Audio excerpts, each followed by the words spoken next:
Meme से मोहब्बत ड्रामे की अगली किस्त का नया प्रोमो आ चुका है। धमाका खेज होने वाला है प्रोमो, जब तलहा अहमद अपनी मोहब्बत का इजहार करेगा रोशी के सामने। लेकिन रोशी तो मजबूर है। शाहरुख अरसलान ने जिस तरह इसे ब्लैकमेल किया है, वो अब किसी के सामने भी कुछ नहीं बोल सकती। अगर वो वीडियो सबके सामने आ गई तो वो किसी को मुंह दिखाने के लायक नहीं रहेगी।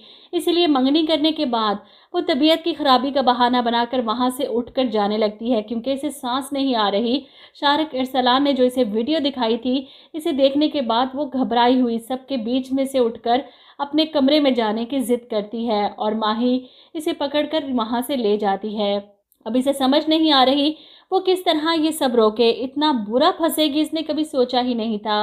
वो कमरे में भी जाकर रोती है। ऐसे में शाहरुख का इसे फ़ोन आ जाता है ये कहने के लिए कि अपना मुंह बंद ही रखना। अगर तुमने अपना मुंह किसी के सामने खोला तो ये वीडियो मैं सोशल मीडिया पर वायरल कर दूंगा और फिर मैं देखता हूँ कि तुम जैसी बदकिरदार लड़की से शादी कौन करता है। तुमने मेरा करियर तबाह किया था ना, तो देखो मैं तुम्हारी ज़िंदगी कैसे तबाह करता हूँ। रोशी तो कमरे में छुपकर रोती है कि वो अब क्या करेगी, किस तरह इस चुंगल से आज़ाद होगी। कैसे शाहरुख जानबूझकर रोशी के घर वालों को फ़ोन करके कहता है कि वो आयत के साथ बाहर जाना चाहता है लंच पर। वो इनसे इजाज़त मांगता है बड़े प्यार से और घर वाले तो खुशी खुशी इजाज़त दे देते हैं कि भाई तुम्हारी मंगेतर है, तुम ले जा सकते हो। और इधर आप देखेंगे कि वो आयत को लेने पहुंच जाता है।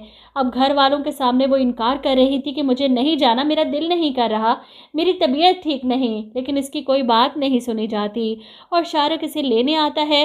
दादी के पास बैठा वो इनसे मीठी मीठी बातें कर रहा है। जब वो इसके सर पर प्यार देती हैं, जीते रहो खुश रहो, वो आयत को बुलाया जाता है कि जाओ शाहरुख तुम्हें लेने आया है। अब शाहरुख अरसलान को देखकर आयत के चेहरे का रंग पीला पड़ जाता है। वहीं शाहरुख के चेहरे पर मकरूह मुस्कुराहट देखकर आयत ना चाहते हुए भी इसके साथ चल पड़ती है, क्योंकि वो इसकी ब्लैकमेलिंग में आ चुकी है, डर रही है और इसी बात का फ़ायदा उठा रहा है। शाहरुख इसे गाड़ी में बिठाकर इसकी हालत देखकर खुश हो रहा है, इसे मज़ीद डराने की कोशिश कर रहा है। जब आयत को भी गुस्सा आ जाता है कि मेरा नाम भी आयत सुलेमान है और मैं किसी के बाप से नहीं डरती। खैर शाहरुख इसे लेकर रेस्टोरेंट पहुंचता है, जहां पर बड़ी मुश्किल से आयत खुद पर जब्त किए इसके सामने बैठी थी। बस नहीं चल रहा था कि उठकर भाग जाए और इसकी इस हालत पर शाहरुख अरसलान बहुत महजूज हो रहा था। इधर मीटिंग के लिए आए तलहा अहमद की नज़र शाहरुख और आयत पर पड़ती है। वो हैरत से इन दोनों को देखता है और घर जाकर अपने बाबा से बेताबी से पूछता है कि आयत की मंगनी जिससे हुई है इसका नाम क्या है।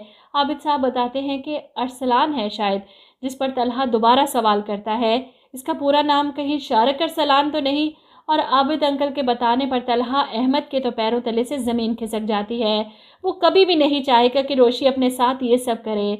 शाहरुख से तो वो नफरत करती थी, फिर ये मंगनी इसकी वजह इसे समझ नहीं आ रही और वो पूछना चाहता है आयत से कि वो अपने साथ ये सब क्यों कर रही है। इसीलिए इसे फ़ोन करके मिलने के लिए बुलाता है इमरजेंसी में और इसके आते ही इससे पूछता है कि आयत ये अपने साथ क्या कर रही हैं आप। मैं मान ही नहीं सकता कि आप शाहरुख जैसे लड़के के साथ अपनी ज़िंदगी गुजारने का फ़ैसला कर चुकी हैं।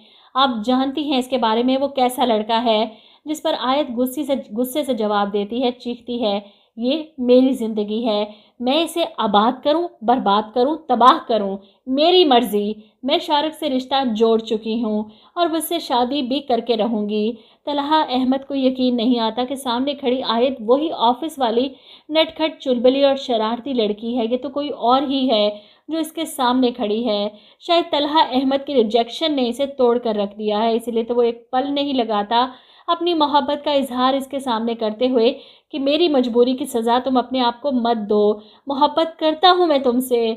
कोई और लम्हा होता तो शायद आयत खुशी से उछल पड़ती, लेकिन इस वक्त इसके सामने इस इजहार मोहब्बत की कोई वैल्यू नहीं रही, क्योंकि इसकी इज्जत नफ्स, इसका वक़ार दाव पर लगा है, जो किसी भी लम्हे शाहरुख अरसलान अपने पैरों तले रोंद सकता है।